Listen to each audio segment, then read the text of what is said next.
Good morning. I'm Rev Jess, and welcome to Grand River Unitarian Congregation's virtual service for April 19th. We start our services by gathering around a chalice, and so if you have one at home, please light with us as we say our opening words.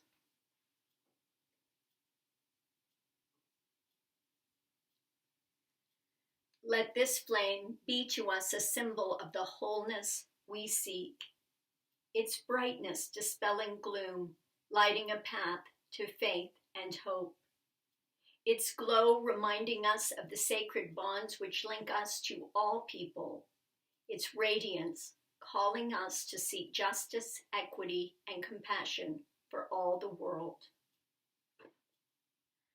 Love is the doctrine of this church. The quest for truth is its sacrament, and service is its prayer. To dwell together in peace, to seek knowledge in freedom, to serve humanity in harmony with the earth. Thus do we covenant together. My Many Colored Days by Dr. Seuss.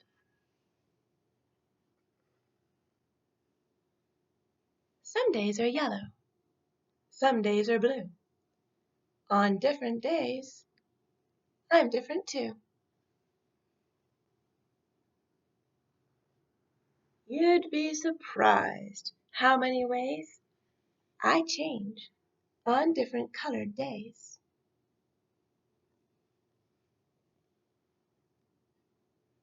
On bright red days, how good it feels to be a horse and kick my heels.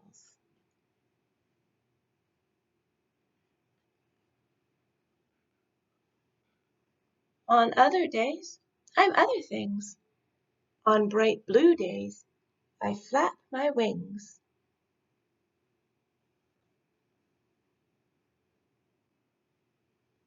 Some days, of course, feel sort of brown. Then I feel slow and low, low down. Brown bear. Then comes a yellow day, and whee! I'm a busy, buzzy bee.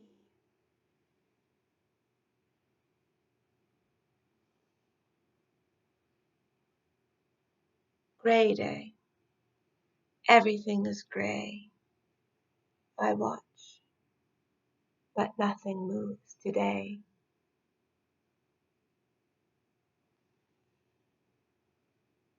Then all of a sudden, I'm a circus seal on my orange days. That's how I feel.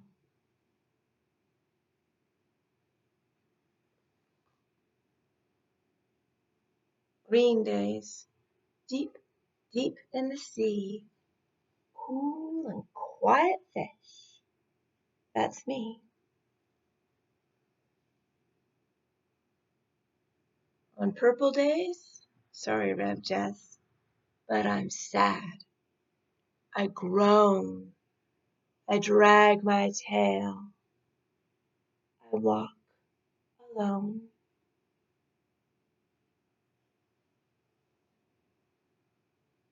But when my days are happy pink, it's great to jump and just not think.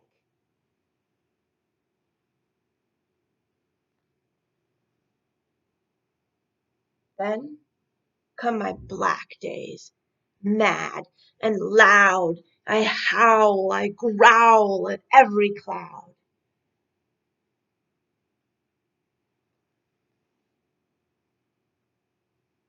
Then comes a mixed up day, and wham! I don't know who or what I am.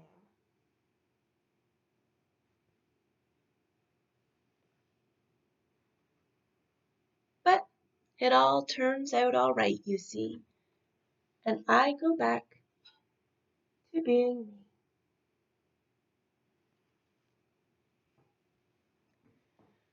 As we strive or try to show compassion and feel compassion for others, for the people in our family, for the people around us, the people in our lives, we try to understand what they might be feeling and what they might be going through. But it can be hard to put your emotions, what you're feeling, into words, especially when things are different from how they've been before. And maybe we're having some emotions we've never had before, and we really don't have the words for them. I would encourage you to try to think of your emotions as different colors or different animals. As in the book, are you feeling like a horse today or a circus seal? Is it a purple day or a gray day? Is it a mix of both of those colors? Maybe today you're feeling like a blue and green hedgehog.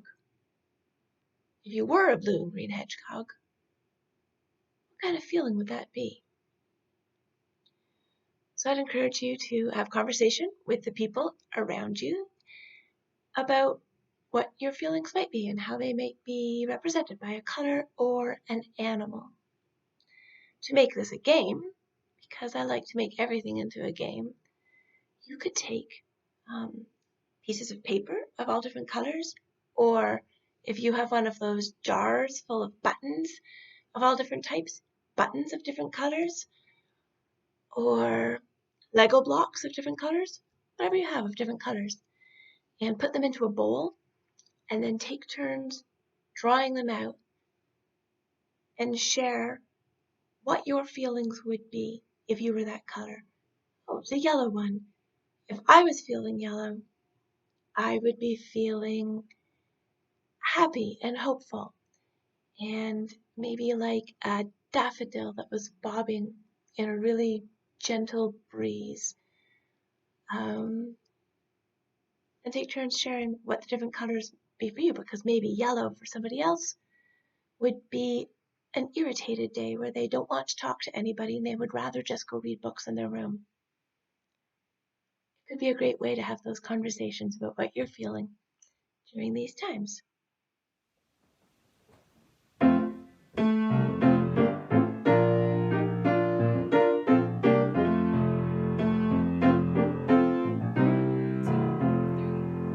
Sometimes in our lives, we all have pain, we all have sorrow. But if we are wise, we know that there's always tomorrow. Lean on me when you're not strong. I'll be a friend. I'll help you carry on. Oh, it won't be long.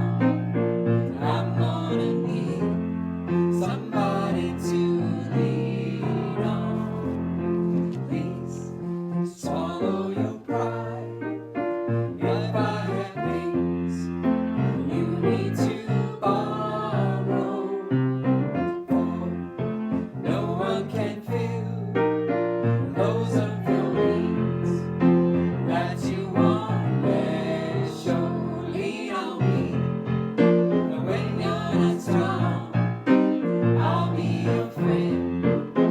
I'll help you carry on. For it won't be long. I'm gonna need somebody to lean on. Just call on me, brother, when you need a hand. We all need somebody to lean on. Just might have a problem that you'd understand. We all need somebody to lean on. If there is a load you have to bear that you can't carry, I'm right up the road. I'll share your load if you just call me. Lean on me when you're not strong.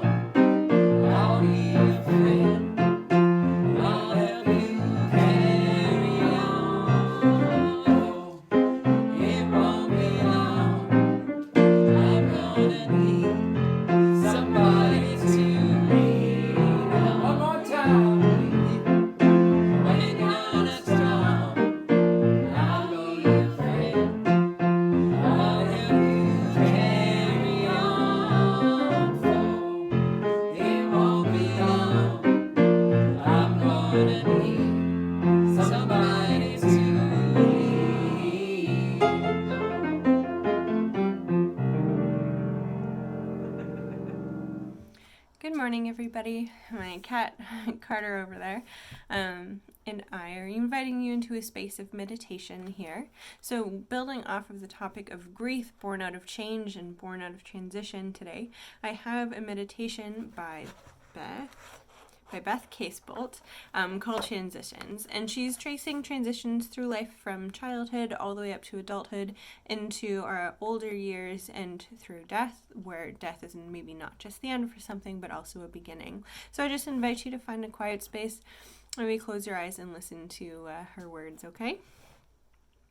Transitions. Life is full of transitions. Birth begins our journey. For the next few years, each day is filled with awe and wonder. In our faith, we proclaim that every night a child is born is a holy night. We create a safe space for exploration and discovery. Childhood begins with our first days of school. New friends, new experiences, new community. In our faith, children learn to question and to be curious. We hear stories from around the world and we discover what makes our religion special. Adolescence is a time of increasing independence and responsibility. High school, driving, dances, proms. In our faith, youth are encouraged to lead and share responsibility for their learning.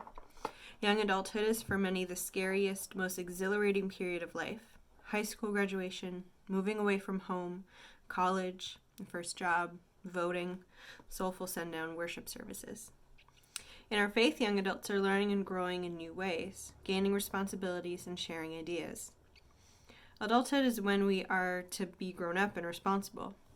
Partnerships and families are created, jobs change, first jobs are purchased. In our faith, we provide a supportive community. We help each other on our spiritual journeys through classes, discussions, groups, and asking questions. Elders are highly respected in many cultures for their wisdom, sometimes forgotten in ours. Retirement, health issues, downsizing, and reaping the rewards of a life well spent. In our faith, we support and honor our elders. We collect the stories of our elders to preserve our history and heritage. Death, for some the end of the journey, for others the beginning of the next phase of life. In our faith, we celebrate a life well spent. All the stages of life have a common theme, a continual journey of faith exploration and deepening spirituality. What I find Beth's words remind me of are the cyclical nature of our life, that we go through transitions and changes, and that maybe we grieve the past, the parts that have gone past, but we are able to look forward to things that are coming in the future, and that we are able to look forward to new experiences and the newness of things, and maybe continuing a different cycle within our new experiences. Well, thank you for listening.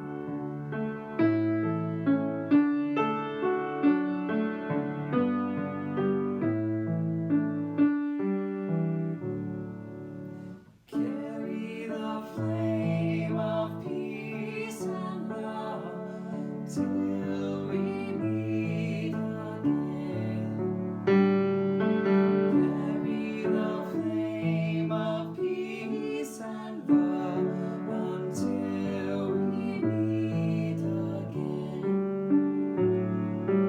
Then we shall see a world of light and a world of joy.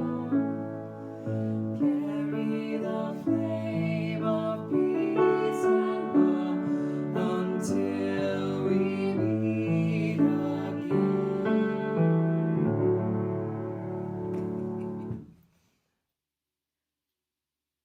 What's happening to you is normal.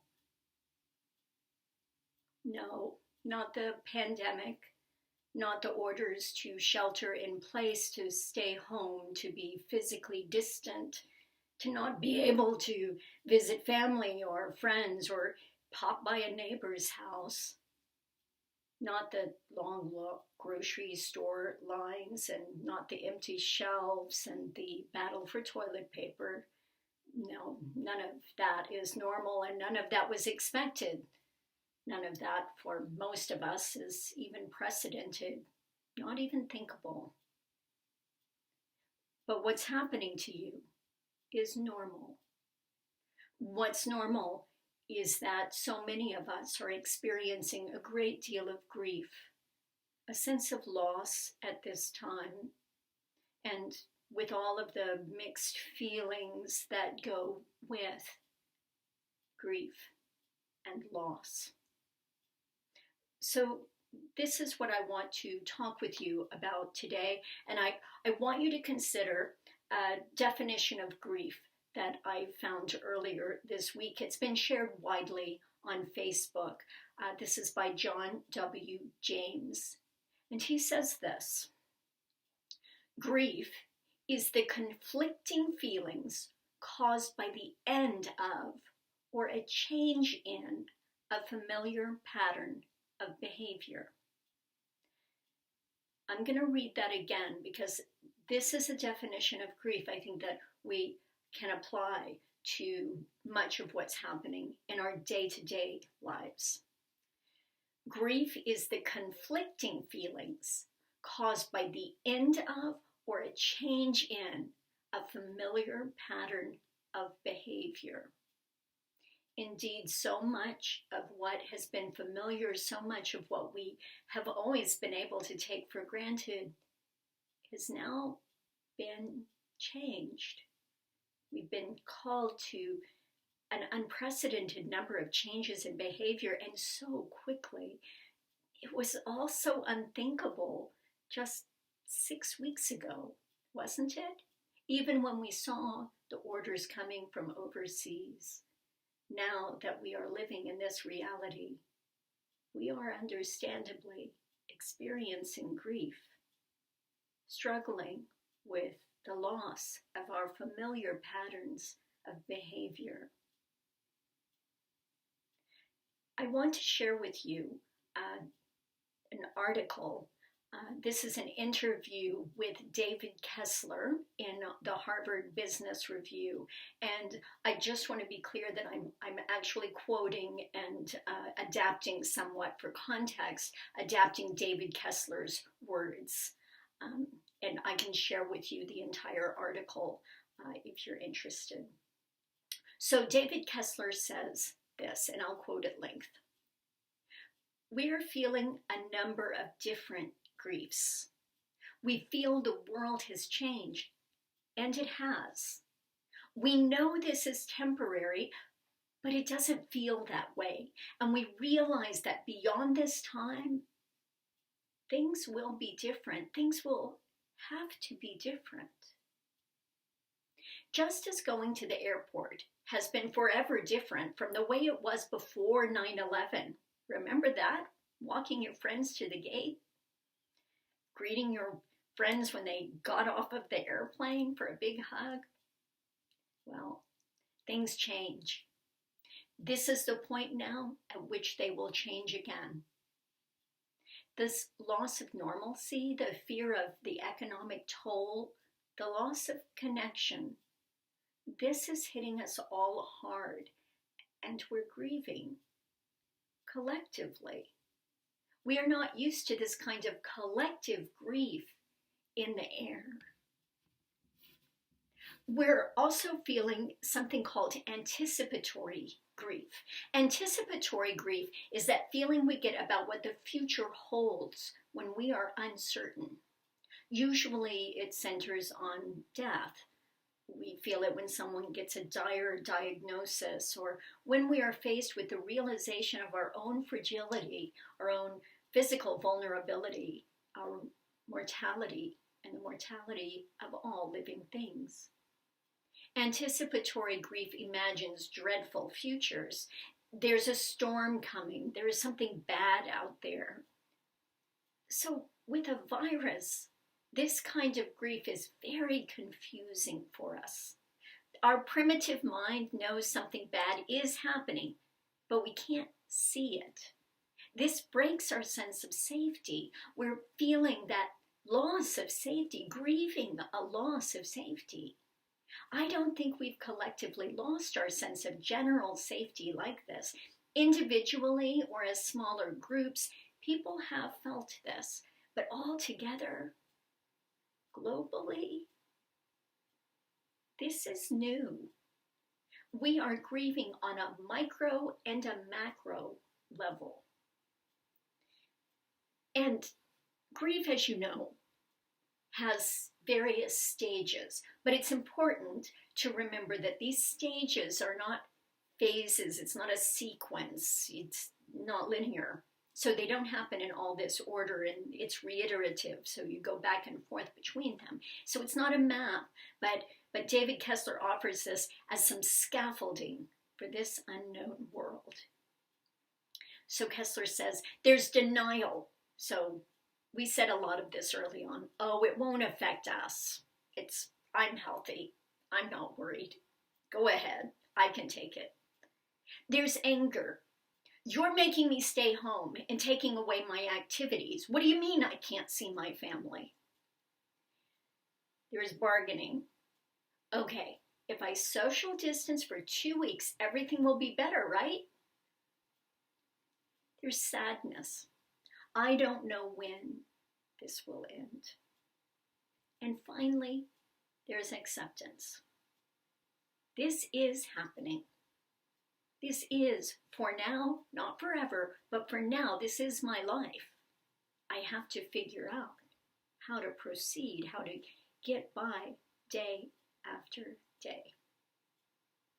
Acceptance, as you might imagine, is where the power lies. We find control in the acceptance.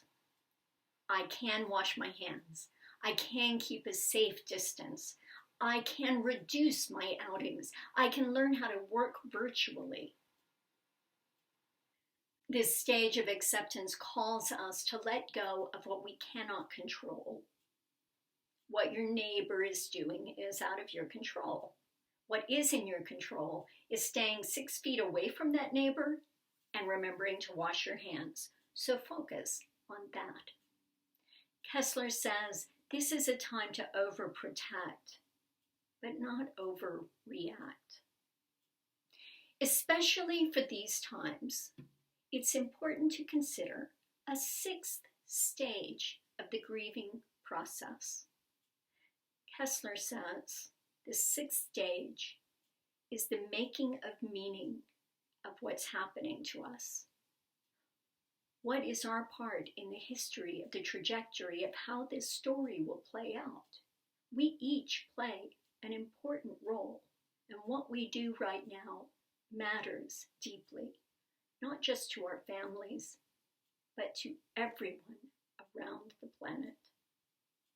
In order to do that, we really have to learn to stay grounded, to not let the fear or the grief overtake us to the degree that we are paralyzed. And to that end, I have some ideas to share with you, things to try. Emotions, after all, need motion. You have to be able to move through them and with them. So don't judge your feelings. Don't measure your feelings with the worst case scenario or how badly others, less privileged, might have it. I mean, yes, most of us recognize our privilege and relative comfort, and there's a great usefulness and grounding in being grateful, really experiencing gratitude for all of the comforts that we do have and the privilege that we do experience. But that doesn't mean that your grief and pain aren't valid. It's 100% for you. So don't compare your despair. There's no comfort in that, and it doesn't do anybody any good. Don't try to stop your feelings. Let them flow and trust they will rise and fall. Emotions need motion. Let them flow. Acknowledge them. Name them. Label them. Is it anger or fear or sadness? Is it just a big sloppy mess of things? Imagine, like what Kate asked us to do in the opening circle. Imagine that feeling as a color. What color is the feeling when you close your eyes? What would its soundtrack be like? What would the music it make sound like? What pattern does it establish? Is it rough? Is it soft? Is it circular? Is it square? Maybe the feeling is an animal.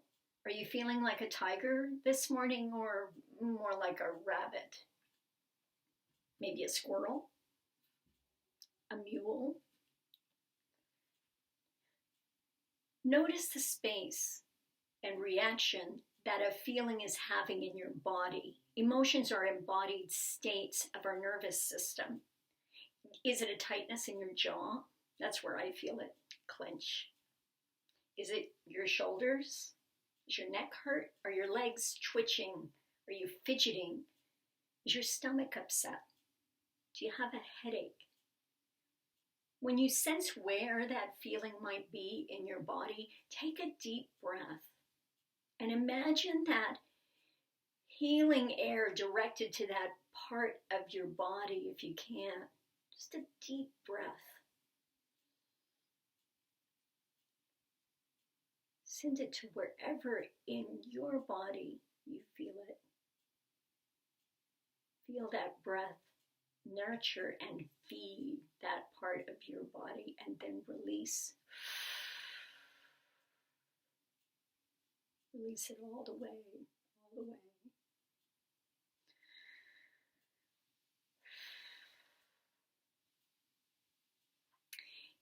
If you're feeling that tension in a part of your body, another thing you can do is, if you're feeling that your hands, for example, are tight, then clench them all the harder. Concentrate on it. Clench it intentionally, and then release. If it's in your shoulders, clench those shoulders. Scrunch it up, and release. We're acknowledging the tension instead of trying to wish it away or push it away. Steer into it.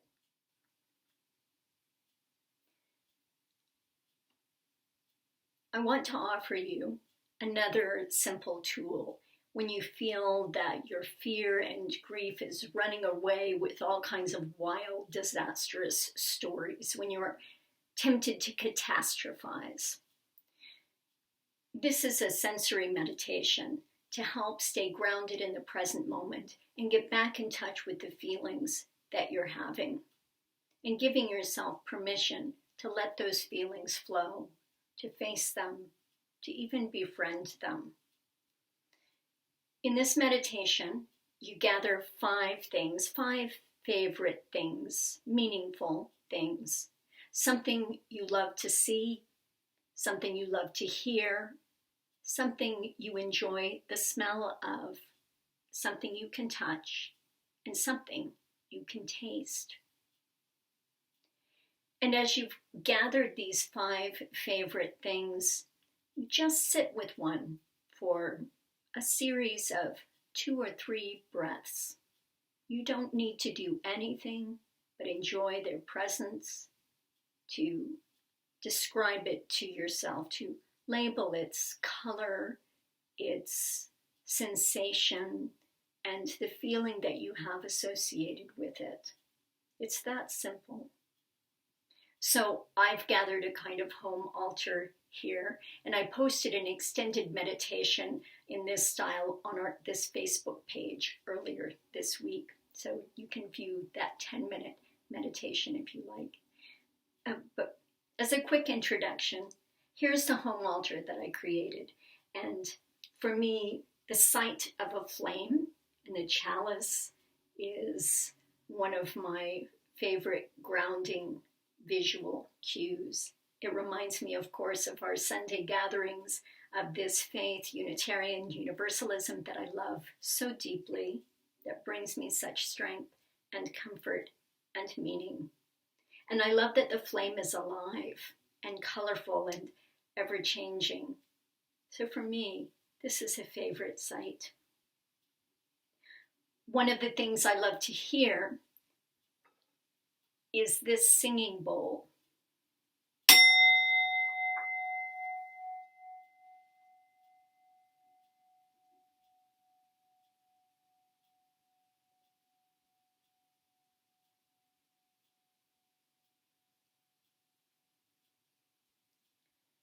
One of my favorite things to smell is a fragrant candle. This is green apple.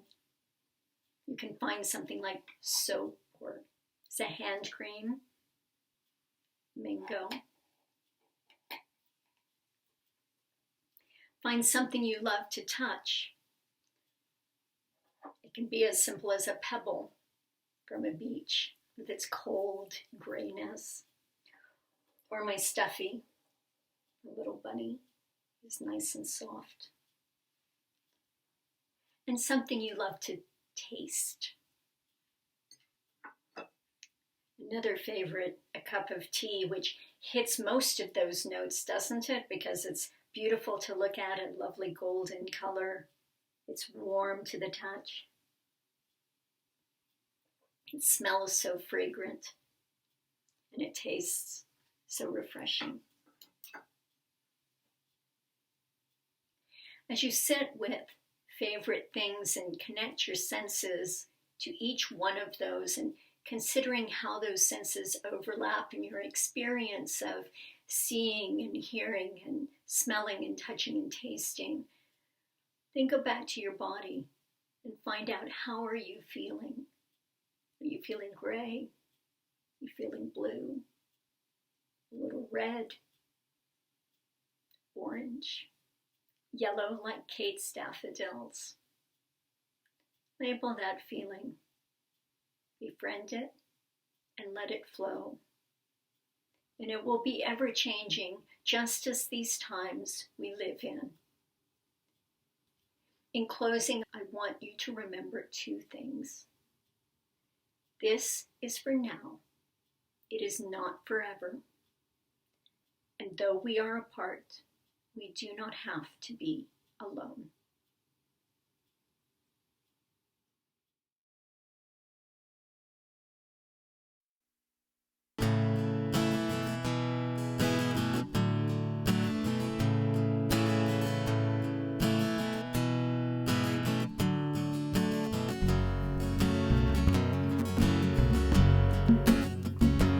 I said, Julian, you are holy, you are holding my hand. And Julian, you are holy, you are holding my hand. She said, all will be well, all will be well, all manner of things will be well. I said, Julian, do you not know about sorrow? And Julian, do you not know about pain? And I said, Julian, do you not know about hunger? And Julian, do you not know about shame? But she said, all will be well, all will be well, all manner of things will be well. I said, Julian, do you not know about loneliness? And Julian, do you not know about disease? And I said, Julian, do you not know about cruelty? I said, Julian, it's too much, it brought me to my knees. But she said, all will be well, all will be well, all manner of things will be well. And she said, no one does not know about sorrow. And no one does not know about pain. She said, no one does not know about hunger. No one does not know about shame. And she said, all will be well, all will be well, all manner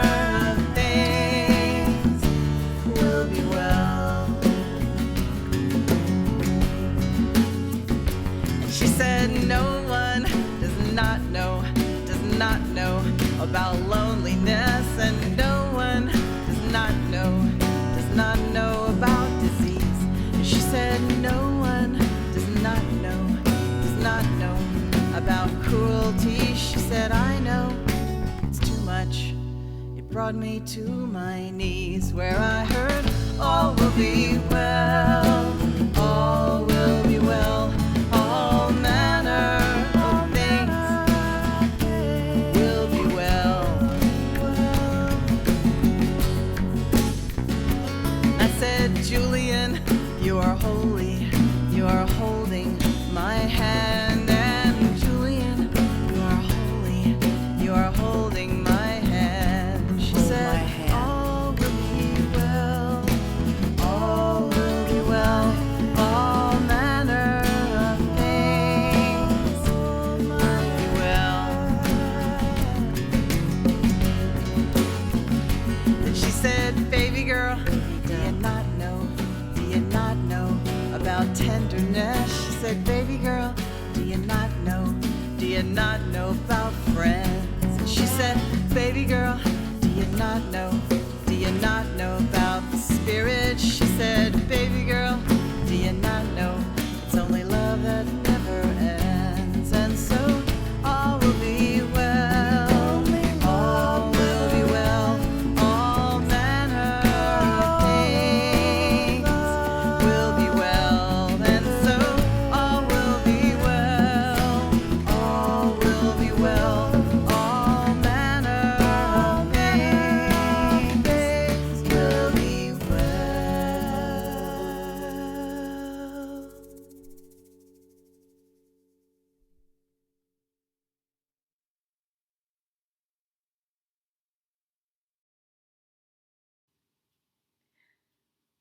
Our meditation today is by my colleague, Lynn Unger. It's called A Letter in Return. And how do you live? And what are your fears during this crisis? What a question to surface after midnight from across the world.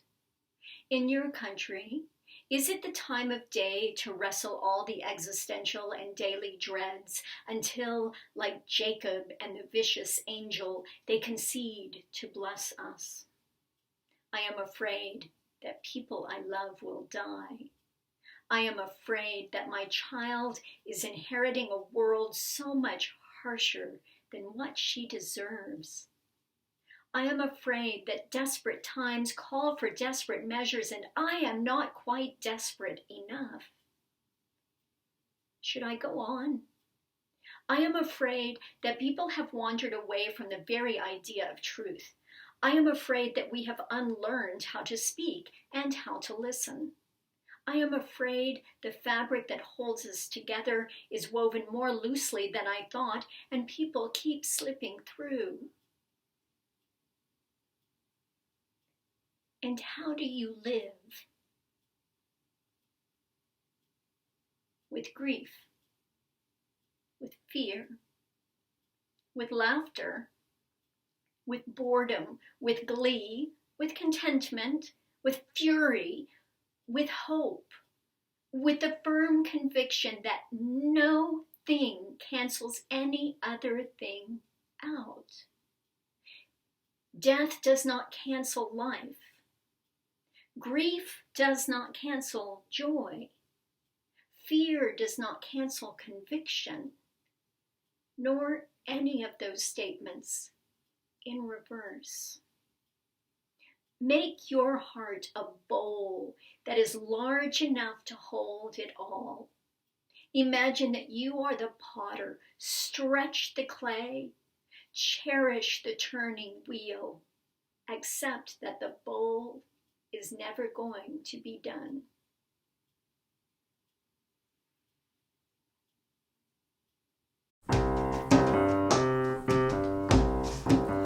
We are going, heaven knows where we are going, but we know within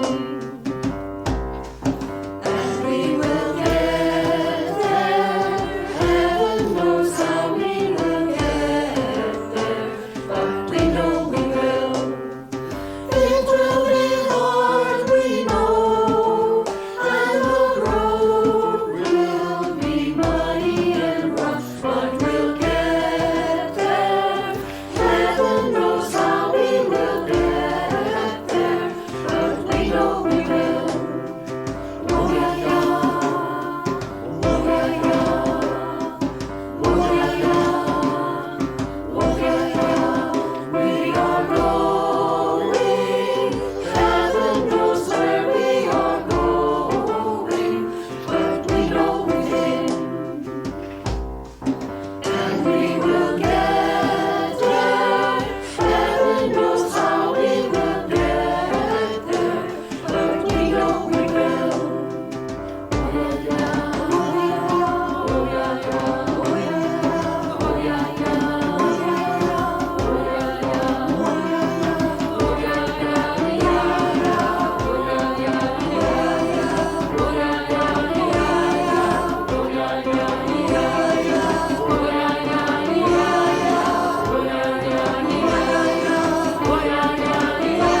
joining me this morning.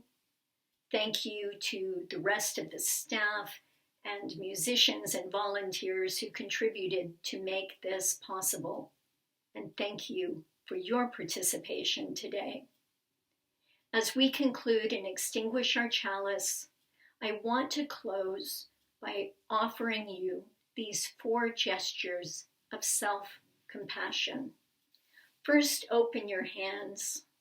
Open them wide, stretch them. And now I want you to clench them into fists. Hold them hard, build up the tension. Hold them tightly until you feel your fingers go weak. And now release. Can you feel the warmth? And place them on your face. And now, as we sing our closing hymn, hold your hands together and let us carry the flame, friends.